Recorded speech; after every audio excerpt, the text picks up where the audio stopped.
Welcome to the Canadian Beef Cattle Podcast, presented by the Beef Cattle Research Council, the most popular content from beefresearch.ca, available on the go.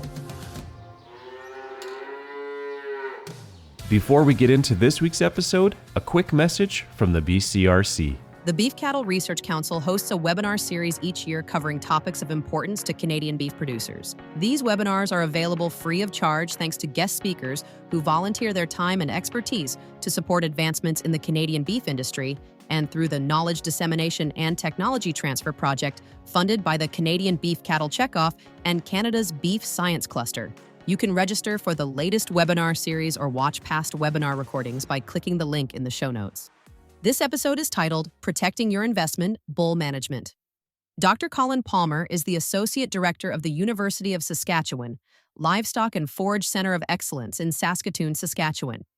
He and his family also own and operate their own herd of Red Angus cattle near Dundurn, Saskatchewan. Dr. Palmer is a theriogenologist, specialist in animal reproduction, practicing in Western Canada for many years, but also has strong roots in Eastern Canada. No producer wants to buy a fat bull, but just try to sell him a skinny one. The investment in a herd sire is often a large purchase for any cow-calf operation. To ensure this investment will remain in the herd, breeding bulls must be properly maintained during and between breeding seasons. Whether you are a commercial cattle producer looking to purchase a new herd sire, or are a purebred operator who is developing bulls for sale, overfeeding is one of the biggest issues when it comes to young bull management, says Dr. Colin Palmer.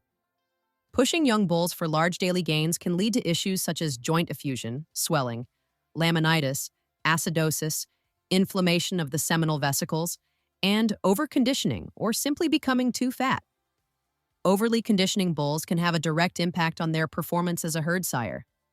Fat deposits in the neck of the scrotum can harm the cooling mechanism of the testes, which can impair temperature regulation, both warm and cool. Dr. Palmer says this can lead to a reduction in testosterone and potential loss of sperm production in the testes. Palmer says poor performance can also be a result of underfeeding bulls, particularly in mature bulls.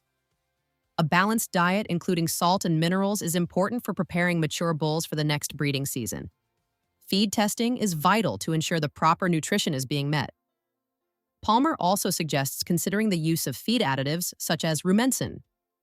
Dr. Palmer says any bull that is not fertile at the beginning of the breeding season, regardless of the cause, is a liability for the cow-calf producer. Dr. Palmer also notes that although a bull may fail a breeding soundness evaluation, BSE, this does not necessarily mean the bull will never pass the test in the future. Stressors such as lameness, sudden temperature changes, and illness can negatively impact a bull's ability to pass the BSE. He suggests testing bulls that failed the BSE initially to retest a few to several weeks later, depending upon the types of sperm defects present. Bulls that are believed to be capable of passing the BSE in the near future may be given a decision-deferred or questionable classifications. Decision-deferred is preferred for young bulls that are intended for a bull sale, but just need more time to mature. Some causes of poor fertility may be genetic or due to a severe injury to the reproductive organs. Unfortunately, in many cases, these occurrences may result in very long-lasting or permanent poor fertility, and these bulls are classified as unsatisfactory. Poor semen quality, of course, is only part of the picture. A satisfactory bull must also be able to mount and complete service. Dr. Palmer says producers may want to consider buying the full meal deal when it comes to purchasing bull insurance, which includes the full fertility coverage. Bull housing and effective shelter are also important.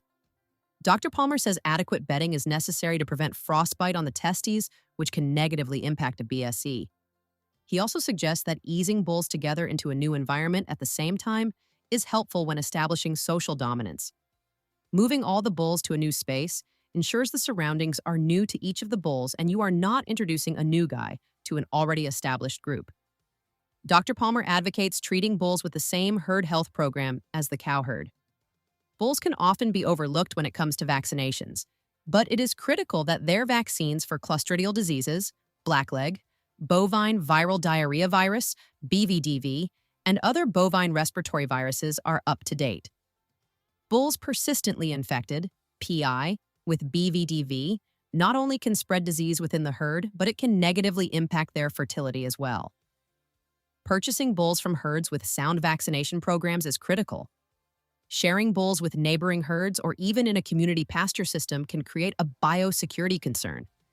Discuss with your veterinarian about herd health risks and consider taking additional precautions, including vaccinating your herd for reproductive diseases, requiring any external bulls be tested for trichomoniasis, ensuring parasite control protocols are in place, and a mitigation plan is in place for diseases such as Johne's disease. There are a lot of factors that go into purchasing herd bulls. Careful selection, feed and nutrition, protection from the elements, and mitigating biosecurity risks are just a few things to remember when sourcing and maintaining bulls. Proper management of herd sires is key to ensuring longevity and a producer being able to use a bull for multiple breeding seasons, maximizing the return on their initial investment of the bull purchase. Thank you for listening to this week's episode. You can find all relevant links and information at beefresearch.ca or in the show notes. The Beef Cattle Research Council is funded by the Canadian Beef Cattle Checkoff and strives for excellence in the production of Canadian beef, cattle, and forage through research, innovation, and extension. Tune in every Tuesday as the Canadian Beef Cattle Podcast delivers straightforward insights, expert information, and a wealth of practical knowledge for Canadian beef producers. Subscribe now.